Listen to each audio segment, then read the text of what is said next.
আল্লাহ তাআলা পবিত্র কুরআনুল কারীমের সূরাতুল আল ইমরানের ৯৭ নম্বর আয়াতের মধ্যে আল্লাহ বলেন, ওয়ালিল্লাহি আলান নাস হিজ্জুল বাইতি মান ইসতাতা ইলাইহি সাবিলা। আল্লাহ তাআলা বলেন, মানুষের মধ্যে যার পথের অর্থাৎ যাতায়াতের খরচ বহনের ক্ষমতা আছে, তারা যেন আল্লাহর সন্তুষ্টি অর্জনের জন্য হজ করে। এখন আসেন, হজ অর্থ কি? হজ অর্থ হলো সংকল্প করা, ইরাদা করা, ইচ্ছা করা, স্বপ্ন, মনের আশা থাকতে হবে। যদি হজ নিয়ে যদি মনের আশা না থাকে তাহলে আল্লাহ কবুল করতো না। হঠাৎ দেখবেন আল্লাহ কবুল করছে। চট্টগ্রামের সারা অনলাইন জুড়ে অনেক মিডিয়ায় ওনারে নিয়ে কথা বলছে। ইউসুফ বয়স্ক, উনি অনেক মুরব্বী একজন মানুষ, চুলদারি সাদা হয়ে গেছে। উনি রাস্তাঘাটে পাগলের মতন ঘুরতো আর শুধু দোয়া করতো, আল্লাহ আমার একবার শুধু মদিনায় নেন, একবার হজ করার তৌফিক দেন। সুবহানাল্লাহ। বর্তমানে উনি মদিনায় আছে, এই উমরা করতে গেছে। তো ওনার কোনো সম্বল নাই, একবারে টাকা পয়সা কিচ্ছু নাই, কিন্তু উনি স্বপ্ন দেখতো, আল্লাহ আমার একবার হজ নেন। এখন উনি যখন কইতো আল্লাহ আমার হজ নেন, মানুষরা হাসতো, এই বেড়া বিলে হজ যাইব, ওরা টেকা নাই, পয়সা নাই, মানুষের কাছে হাত পাইতে খায়, হে নাকি হজও যাইব। তো ওনার স্বপ্ন, ওনার ইচ্ছা, ইরাদা, সংকল্প যে আমি যেন একবার মদিনায় যেতে পারি। সুবহানাল্লাহ। হঠাৎ ওনার স্বপ্ন কবুল হয়ে গেছে। ওনার কথা হয়তো কোনো ব্যক্তির কাছে ভালো লাগছে, কোন সুহৃদয়বান ব্যক্তি ওনার যাতায়াতের সমগ্র খরচ দিয়ে দিছে ওনারে হজ করার জন্য। সুবহানাল্লাহ। আচ্ছা, আপনারা বলেন, মদিনায় যাইতে টাকা লাগে না ঈমান লাগে? মদিনায় যাইতে টাকা লাগে না ভালোবাসা লাগে, ইরাদা লাগে? এই জন্য হজের অর্থ হলো সংকল্প করা। আপনার মনে মনে একটা স্বপ্ন রাখেন, আপনার স্বপ্ন আপনার ছেলের ইউরোপ পাঠাইবেন। এটা এখন 80% মানুষের সমাজে, প্রতিটা সমাজে 80% মানুষের 80% ছেলে ফেলের স্বপ্ন ইউরোপ যেত, কিন্তু চিন্তা নাই যে আমি একবার যদি মদিনায় যাইতাম। যদি আপনি স্বপ্ন রাখতে পারেন, কল্পনা রাখতে পারেন যে আল্লাহ আমার একবার, এটা মনে মনে রাখবেন, প্রকাশ করারও দরকার নাই, যে আল্লাহ আমার একবার আপনার বাড়িতে কবুল করেন। দোয়ার সময় একবার বলেন যে আল্লাহ আমারে হজ করার জন্য তৌফিক দেন, মনে মনে বলেন, কেউ প্রকাশ করার দরকার নাই। দেখবেন হঠাৎ আল্লাহ কবুল করে দিয়েছে। সুবহানাল্লাহ। তাইলে হজের অর্থ কি? সংকল্প করা, ইরাদা করা, ইচ্ছা করা, স্বপ্ন, ড্রিম। মানুষের অন্তরে স্বপ্ন থাকতে হবে। হজ কাকে বলে? নির্দিষ্ট সময়ে, নির্দিষ্ট দিনে, নির্দিষ্ট কার্যাবলী, নির্দিষ্ট কার্যাদিন এবং নির্দিষ্ট সময়ে বাইতুল্লাহ শরীফ তাওয়াফ করাকেই হজ বলা হয়। সুবহানাল্লাহ বলে। তাহলে বোঝা গেল হজ করার নির্দিষ্ট একটা সময় আছে, আর উমরা করার নির্দিষ্ট সময় নাই। উমরা আপনি এখন গেলে এখন করতে পারবেন, যে কোনো মাসে উমরা করতে পারবেন, কিন্তু হজ করার জন্য নির্দিষ্ট একটা সময়, জিলহজ মাসের 10 তারিখ, জিলহজ মাসেই হজ করতে হবে, অন্য কোনো মাসে না। আল্লাহ রাসূল সাল্লাল্লাহু আলাইহি ওয়াসাল্লাম হাদিসের মধ্যে বলেন, আল্লাহ রাসূলের সাহাবী হযরত আব্দুল্লাহ ইবনে আব্বাস রাদিয়াল্লাহু তাআলা আনহু বলেন, ইয়া আইয়ুহান নাস, আল্লাহ রাসূল সাল্লাল্লাহু আলাইহি ওয়াসাল্লাম বলেন, হে মানুষ সকল, তোমরা শুনে নাও। আল্লাহ রাসূল বলেন, তোমাদের উপর আল্লাহ হজ ফরজ করেছেন।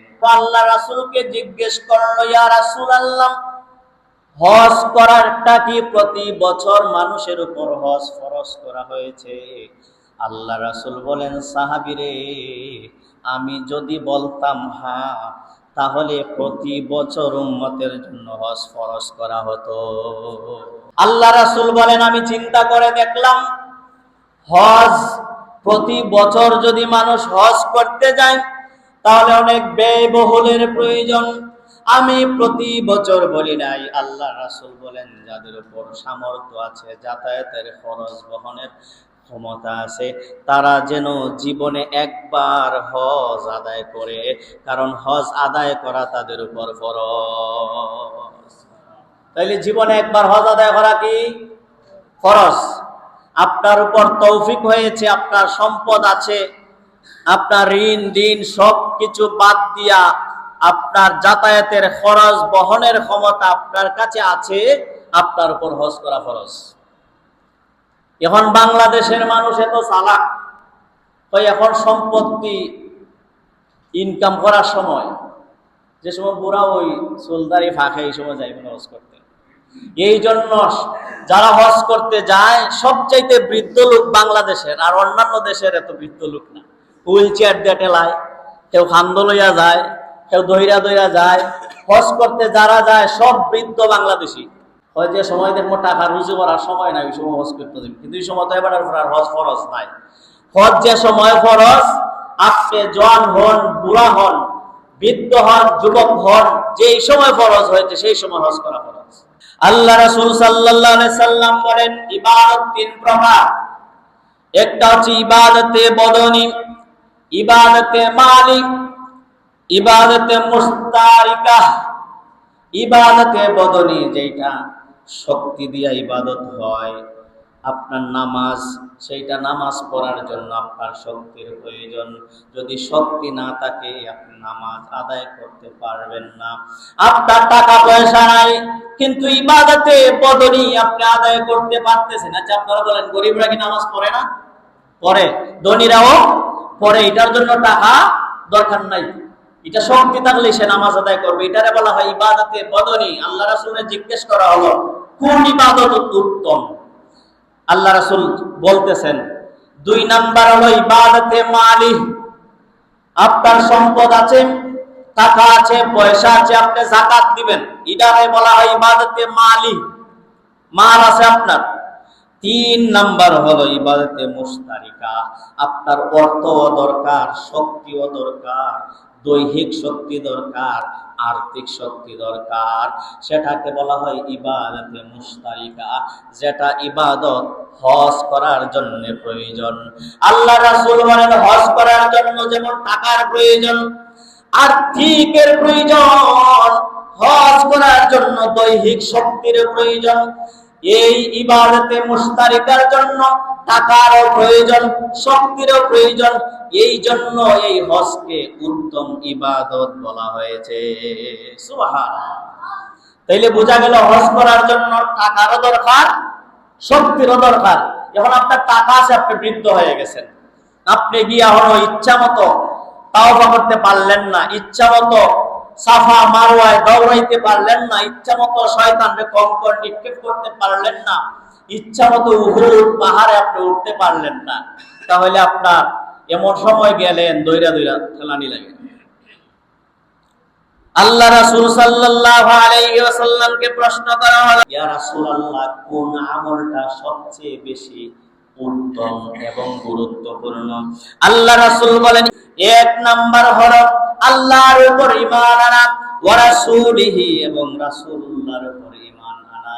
ওয়া কিলা সুম্মা, ইয়া রাসূলুল্লাহ তারপরে কি?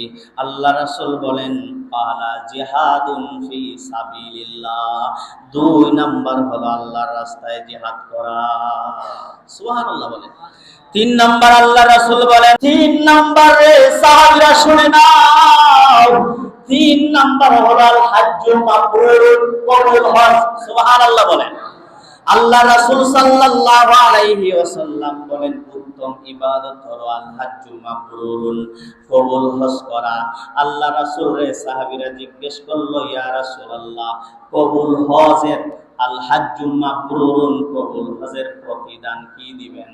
আল্লাহ রাসূলকে সাহাবীরা জিজ্ঞেস করলো, ইয়া রাসূলুল্লাহ, নবী গো, কবুল হজের উপহার আল্লাহ কি দিবেন, পুরস্কার কি দিবেন? আল্লাহ রাসূল সাল্লাল্লাহু আলাইহি সাল্লাম বলেন আল হজ্জু মাবরুর লাইসা লাহু জাযাউন ইল্লাল জান্নাহ। ও সাহাবীরা শুনে নাও, কবুল হজের সওয়াব ইল্লাল জান্নাহ, আল্লাহ কবুল হজের সওয়াব প্রতিদান পুরস্কার হিসাবে আল্লাহ তাআলা তারে জান্নাত দিয়ে দিবে। আরো জোরে বলেন সুবহানাল্লাহ। তাইলে আল্লাহ রাসূলের সাহাবীরা জিজ্ঞেস করল, আল হাজ্জু মাবরুর, ইয়া রাসূলুল্লাহ, কবুল হজের পুরস্কার কি? হজ যে কবুল হবে এটার পুরস্কারটা কি? আল্লাহ রাসূল বলেন, কি জবাব দিলেন? আল হাজ্জু মাবরুর লাইসা লাহু জাযাউন ইল্লাল জান্নাহ। মাবরুর কবুল হজের প্রতিদান হিসেবে আল্লাহ জান্নাত ছাড়া আর কিছুই দিবেন না। সুবহানাল্লাহ। তাহলে জান্নাতে যেতে চাই কি চাই না? জান্নাতে যেতে গেলে আপনার উপর হজ ফরজ করা হয়েছে, আপনি হজ আদায় করবেন।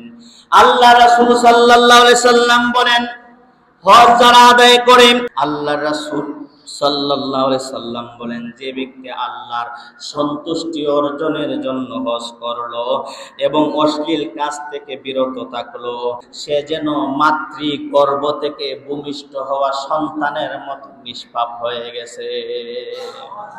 আরো জোরে বলেন সুবহানাল্লাহ। তাহলে আল্লাহ রাসূল বলেন কি, যে ব্যক্তি হজ করলো আল্লাহর সন্তুষ্টি অর্জনের জন্য এবং সকল খারাপ কাজ থেকেও বিরত থাকলো, ওই ব্যক্তি যেন মায়ের গর্ভ থেকে বের হওয়া নিষ্পাপ সন্তানের মতন হয়ে গেছে। আল্লাহ রাসূল সাল্লাল্লাহু আলাইহি সাল্লাম বলেন যে কোন ব্যক্তি যদি হজ থেকে আসে, বাড়িতে আসার আগে দৌড়াইয়া গিয়া তার সাথে মোলাকাত করো, মুসাফা করো। কারণ ওই ব্যক্তি, আল্লাহ রাসূল বলছেন, কোন ব্যক্তি হজ থেকে আসলে মা বাবার মায়ের পেট থেকে যে সন্তান নিষ্পাপ হয়ে ভূমিষ্ঠ হয়, সন্তান একবার নিষ্পাপ হয়ে হজ হাজিক, যেই ব্যক্তি হজ করে এসেছে সেই ব্যক্তিও নিষ্পাপ হয়ে আসে। ওই ব্যক্তি বাড়িতে যাওয়ার আগে ওই ব্যক্তির তোমরা মুসাফা করো, মুলাকাত করো এবং তার কাছে দোয়া চাও যে ভাই আমার জন্য একটু দোয়া করো, আমার নাম ধরে। আল্লাহ রাসূল বলেন, ওই ব্যক্তিকে যদি বলো যে তোমার নাম ধরে দোয়া করার জন্য, ওই ব্যক্তি যদি অন্তর থেকে বলে যাও ভাই আমি আল্লাহর কাছে দোয়া করব বা আল্লাহ তাআলা যেন তোমারে ভালো রাখে, ওই ব্যক্তি নিষ্পাপ হয়ে যদি আসে, আল্লাহ রাসূল বলছেন ওই ব্যক্তির দোয়া ডাইরেক্ট কবুল হয়ে যাবে আর তোমার জীবন সুন্দর হয়ে যাবে। সুবহানাল্লাহ। এই জন্য আমরা কোনো ব্যক্তি হজ কইরা আসলে তার সাথে মুলাকাত করব, মুসাফা করব। এটা আল্লাহ রাসূলের কথা। আল্লাহ রাসূল বলেন, সাহাবায়ে কেরাম যাদের উপর হজ ফরজ করা হয়েছে, হজ ফরজ হয়ে গেছে, সে যেন তাড়াতাড়ি হজ করতে চলে যায়। আল্লাহ রাসূল সাল্লাল্লাহু আলাইহি সাল্লাম বলেন, যাদের উপর হজ ফরজ হয়েছে সে যদি ইন্তেকাল করে, আল্লাহ রাসূল বলেন সে ইহুদি হয়ে ইন্তেকাল করুক কিংবা নাসারা হয়ে ইন্তেকাল করুক, আমি রাসূলুল্লাহ কোনো কিছু যায় আসে না। নাউজুবিল্লাহ। দেখেন আল্লাহ রাসূল কত কষ্ট পেয়েছেন। আল্লাহ রাসূল সাল্লাল্লাহু আলাইহি সাল্লাম বলেন, ও সাহাবীরা শুনে নাও, শুনে নাও, আল্লাহ রাসূল সাল্লাল্লাহু আলাইহি ওয়াসাল্লাম বলেন, আবার কোন ব্যক্তির উপর মান্নত করা হয়েছিল, ওই ব্যক্তি ইচ্ছা পোষণ করছে, যেমন এটা চলছে শাওয়াল মাস, আপনার মান্নত করছেন যে আমি জিলহজ মাসে, সামনে মাসে আমি হজে যাব এবং আপনার কার্যাবলীও মানে পাসপোর্ট নিয়ে বা দৌড়াদৌড়ি করতে করতে আপনার কাজও চলমান, আপনি জিলহজ মাসে কোথায় যাবেন? হজে যাবেন। এমত অবস্থা আপনি মারা গেছেন। এখন আপনার ইচ্ছা ছিল কি ছিল না?